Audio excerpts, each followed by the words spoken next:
ನಿಮ್ಮ ಹೆಸರೇನ್ರಿ? ಹೆಸರು ಸಂದೀಪ್ ಸರ್. ಸಂದೀಪ್ ಅವರೇ, ಯಾವ ಊರು ನಿಮ್ಮದು? ಹೊಸಪೇಟೆ. ಹೊಸಪೇಟೆ. ಇಲ್ಲಿ ಈ ಕಡೆ ಹೊಂಟಿದ್ರಿ? ಇಲ್ಲಿ ಸಂರಕ್ಷಣೆ ಮಾಡೋಕೆ ಹೊಂಟಿದ್ವಿ. ಹೌದಾ? ಅದು ಸಿಗಲಿಲ್ಲ. ಹಾಂ ಸಿಗಲಿಲ್ಲ. ಈಗ ದಾರಿಯಲ್ಲಿ ಬರಬೇಕಾದ್ರೆ ಹಾಂ.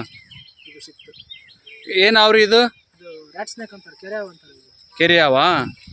ಎಷ್ಟು ಎಷ್ಟು ಎಷ್ಟು ಎಷ್ಟು ವರ್ಷ ಆಯ್ತು ನೀವು ಹಾವು ಹಿಡಿಯಕತ್ತಿ ಈಗ? ಹಾವು ಹಿಡಿಯೋಕ್ಕಂತೂ ಒಂದು 7 ವರ್ಷ ಆಯ್ತು ಸರ್. ಹೌದಾ? ಎಷ್ಟು ಹಾವುಗಳನ್ನ ನೀವು ರಕ್ಷಣೆ ಮಾಡಿದ್ರಿ ಇಲ್ಲಿವರೆಗೂ? ಒಂದು 1000-1500. ಹೌದಾ? ಇವರೆಲ್ಲ ನಿಮ್ಮ ಫ್ರೆಂಡಾ?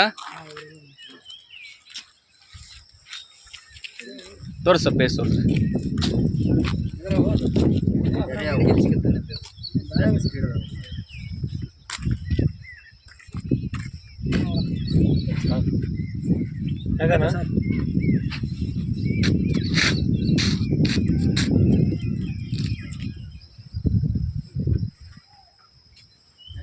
ಎಷ್ಟು ಪಾಸ್ ಆಗ್ತಾ ಇತ್ತಾ?